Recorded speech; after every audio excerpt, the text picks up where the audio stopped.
Bonjour à tous et content de vous retrouver. J'espère que vous allez bien où que vous soyez. Chose promise, chose due. Je suis donc avec Paco qui est juste à côté de moi. Et dans cette vidéo, on va parler un petit peu de l'aspect politique puisque nous sommes en plein dedans et que l'élection présidentielle est prévue dans une semaine, donc dimanche prochain. On va vous donner notre ressenti, comme toujours, donc dans un format d'une dizaine de minutes, en sachant que voilà, on peut dire ce qu'on pense, mais on sait exactement aussi ce qu'on ne doit pas dire ou ce qu'on ne peut pas dire. On connaît notre ligne rouge. Comme d'habitude aussi, on n'a rien préparé, c'est-à-dire que je suis venu il y a à peine 5 minutes. Je suis un peu essoufflé parce qu'il fait chaud et je suis venu en vélo, donc ça fait du sport, mais j'ai encore l'essoufflement, donc ne m'en tenez pas rigueur. Voilà, on se retrouve tout de suite après l'introduction pour parler avec Paco de la situation politique au Sénégal. À tout de suite. Merci.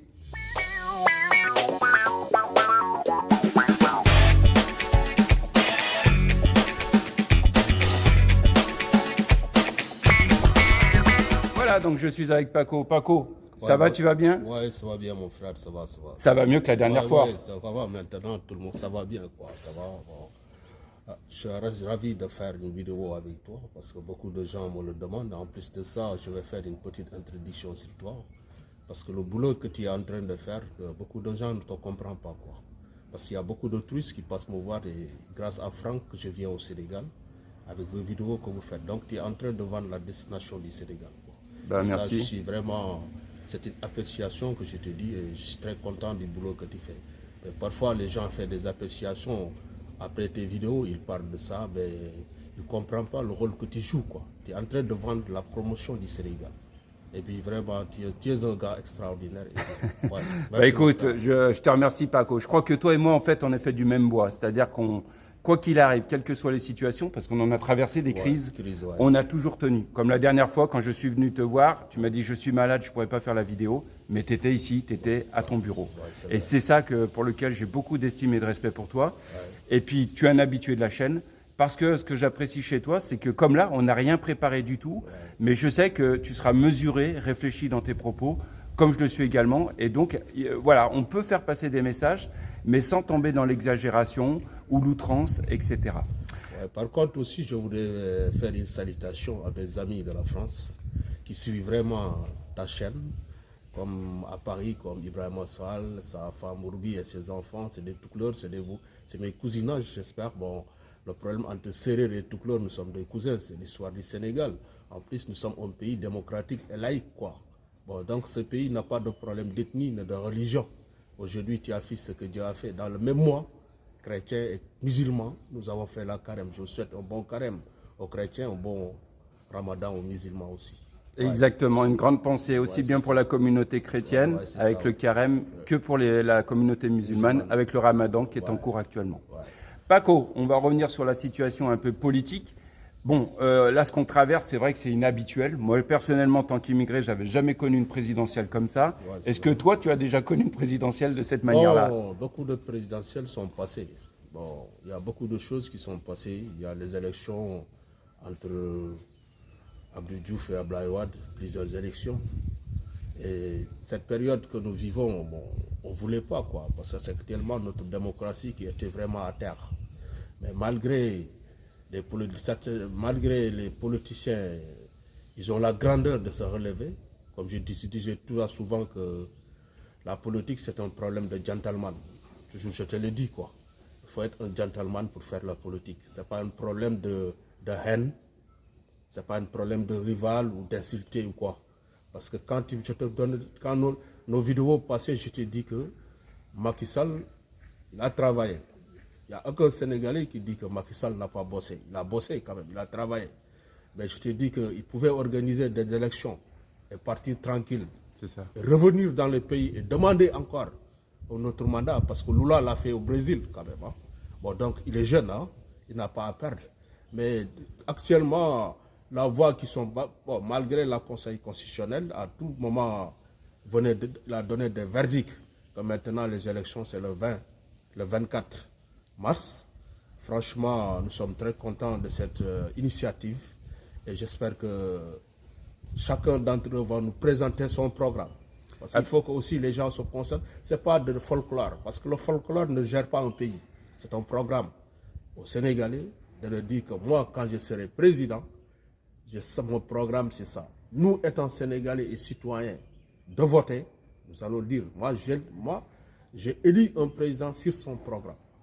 Absolument, je te rejoins pleinement, hein, que ça soit quel que soit le pays, plus que le candidat, c'est le programme. Il faut voter pour le programme. Et pour ça, d'ailleurs, voilà, je vous invite tous. Hein, qui allez voter? Toi, tu vas voter dans une semaine. Moi, je vais aller voter, mais dans mon programme du tourisme, je n'ai pas encore rien vu. Oui, c'est vrai. Dans mon secteur, dans mon secteur que dévolu. Il n'y a rien pour l'instant. Rien pour l'instant qu'un leader m'a dit, si le tourisme, je veux qui faire te parle. ça, qui me parle. Parce que nous, on vit dans ce secteur.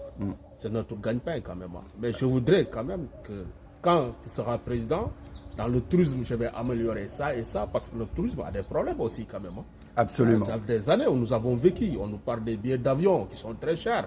Combien de fois on en a parlé? Beaucoup, on en a parlé. Il y a des hôtels qui ferment, qui pouvaient créer des emplois au Sénégal.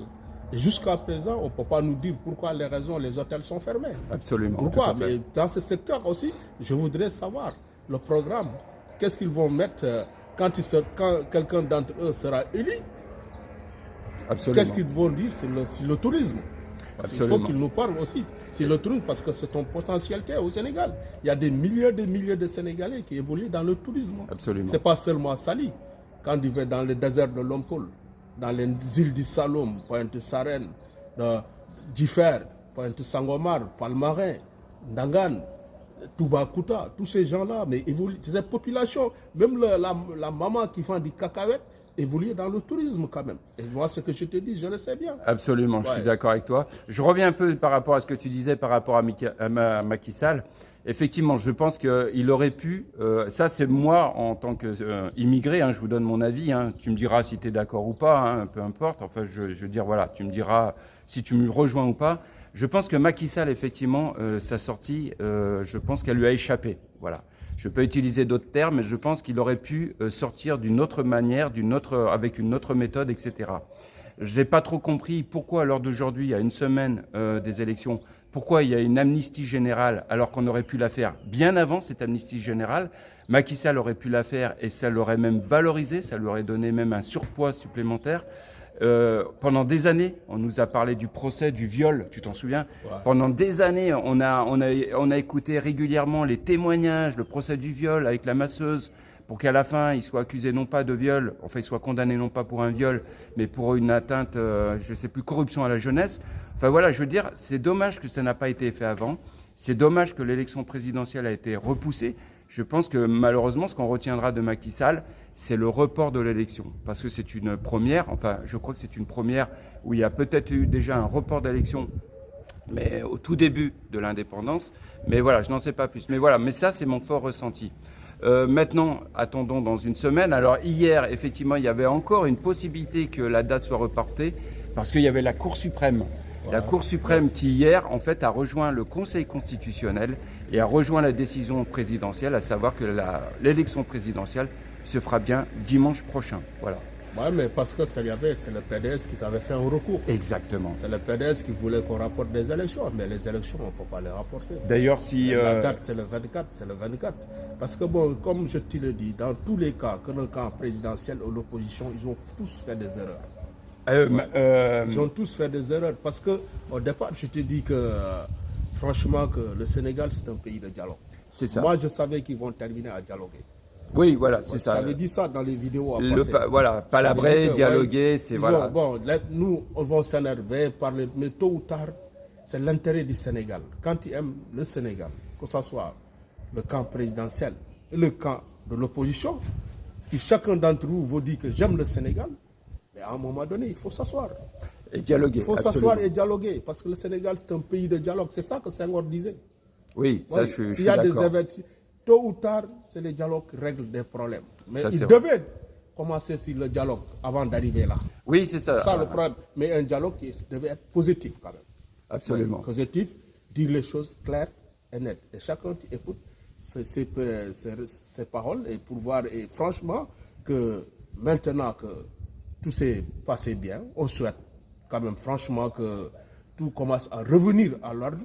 On passe aux élections au 24, que le meilleur gagne. Mais en tout cas, ce que je dis aussi, que Franck, la population sénégalaise est fatiguée. elle est très fatiguée. Parce qu'on ne peut pas, pendant 365 jours, toute une année, nous parler que de politique. Oui, c'est vrai. Que de politique. Il est temps que les gens se mettent au boulot. Le moment de politique, il a un calendrier électoral. On parle de ce moment. Mais il y a des moments, il faut que les gens passent au travail. Au travail, parce qu'on ne peut pas prendre en otage un pays pendant 365 jours. On nous parle de politique. Maintenant, ce que je conseille au nouveau président qui arrive, les Sénégalais sont réveillés. Oui, ça c'est un message que je lance au nouveau président, que les Sénégalais sont réveillés. Même le Sénégalais qui est lambda aux 350 quelques kilomètres, nous sommes tous réveillés. Maintenant, il faut que les pays, chacun essaye, bon, comme je l'ai dit, ce qu'ils doivent gagner, ils le gagnent quoi. Mais dans l'honnêteté et du travail. Parce qu'il faut que chacun d'entre nous dise, mon pays m'a donné quelque chose, mais qu'est-ce que je peux faire sur mon pays? Je te rejoins, ouais. Absolument. Ce qui est important aussi, c'est vrai qu'on peut le constater ici, c'est que beaucoup de gens sont dans la demande d'attendre toujours l'État. L'État doit faire ci, l'État doit faire ça, etc. On l'entend régulièrement. Ouais. Et c'est vrai que s'il y a un message à faire passer, c'est qu'effectivement, l'État a ses responsabilités, mais le citoyen lambda, il a sa responsabilité. Ouais. À lui d'essayer, de se donner les moyens, de se responsabiliser. Je sais que c'est pas facile. Ouais. Je suis parfaitement conscient du challenge de la dépense quotidienne. Chaque jour, on voit des mères, des mamans, des piliers de foyer qui se battent pour gagner quelques pièces, pour arrondir et pour permettre la dépense quotidienne. Donc c'est difficile d'expliquer, mais en même temps, c'est vrai qu'il faut responsabiliser les gens. Les jeunes qu'on voit partir par les pirogues, l'émigration clandestine, c'est un gros problème pour le Sénégal. Parce que c'est une part de sa jeunesse qui part, qui essaye, avec un espoir hypothétique, d'avoir une vie meilleure en Europe ou ailleurs, mais c'est pas chose gagnée. Il y a du potentiel au Sénégal. J'en suis la preuve, je dirais, vivante. Je suis venu, j'ai fait le chemin inverse. J'ai quitté mon pays en Europe pour venir m'implanter ici au Sénégal et vivre de mon travail. Ça demande de l'effort, ça demande de la discipline, comme je vous l'ai toujours dit, mais c'est faisable, c'est faisable. On peut vivre ici, on peut avoir une qualité de vie, mais il faut s'en donner les moyens. Mais en plus, ce que je voulais te dire aussi, que les gens de diaspora et les Blancs qui ont envie de venir au Sénégal, pour investir dans ce pays, le pays n'a pas de problème. Il y a l'instabilité et la paix. Je vous conseille de venir au Sénégal. Les vacanciers, je vous demande de venir au Sénégal. Il n'y a pas quelque chose qui vous dérange. Ici, il y a l'instabilité et la paix. Surtout les gens qui vont investir. Parce que des gens comme Franks, si tu vas investir dans l'immobilier ou quoi que ce soit, mais Franks, il est là. Ça fait des années et des années qu'il vit au Sénégal. Mais il n'y a pas de problème. Il reste toujours le même. Et beaucoup de gens, ils gèrent beaucoup de projets avec des gens, mais ça se passe très bien.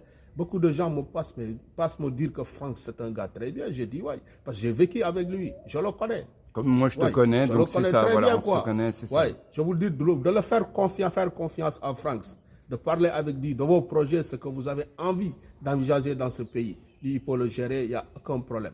Mais concernant moi, Paco, moi, je me lance dans les inscriptions et la pêche. Voilà. Si vous venez au Sénégal et vous avez envie de visiter le pays, je suis capable de vous montrer mon pays. Redonne ton numéro, Paco. Mon numéro, c'est le 00221 77 553 39 55. Et je vous, en terminant sur cette vidéo avec mon frère Franck, que j'aime beaucoup, je vous souhaite vraiment que les élections, ça se passe très bien, dans la paix, parce que le Sénégal, nous ne connaissons pas la violence. Ce n'est pas notre nature. Nous sommes des Sénégalais. On restera toujours des Sénégalais. Et en vous disant toujours que Sénégal rec, toujours avant, Sénégal rec, Sénégal rec. Merci pour tous. Eh bien, écoute, merci Paco. Et puis merci aussi à vous de nous suivre, de nous faire confiance. Voilà, je pense que tout a été dit. Attendons de voir donc les élections dans une semaine. On les appréhende, nous en tout cas, de manière sereine. Je dirais de manière calme et sans excès, je dirais, ou sans être perturbé, voilà, émotionnellement. On attend de voir. Et puis je vous dis bien, alors c'est vrai, j'en suis conscient parce qu'on m'a expliqué ça. Vu de l'extérieur, les médias ont fait voir une image du Sénégal avec beaucoup de dégradation, etc. Mais ça reflète pas la réalité. Je dirais, c'est une image négative et exagérée du Sénégal. Il y a, comme je vous ai dit dans la dernière vidéo, il y a des fois des tensions qu'on doit traverser, des crises, mais elles sont surmontables. Et je serai le premier à vous dire le jour où ça sera vraiment ingérable et invivable. Mais il n'y a pas de raison pour que ça arrive. On est confiant et on a foi en l'avenir du pays. Sur ce, on vous souhaite à chacun une bonne continuation. Merci. Prenez soin de vous et merci à vous. Merci.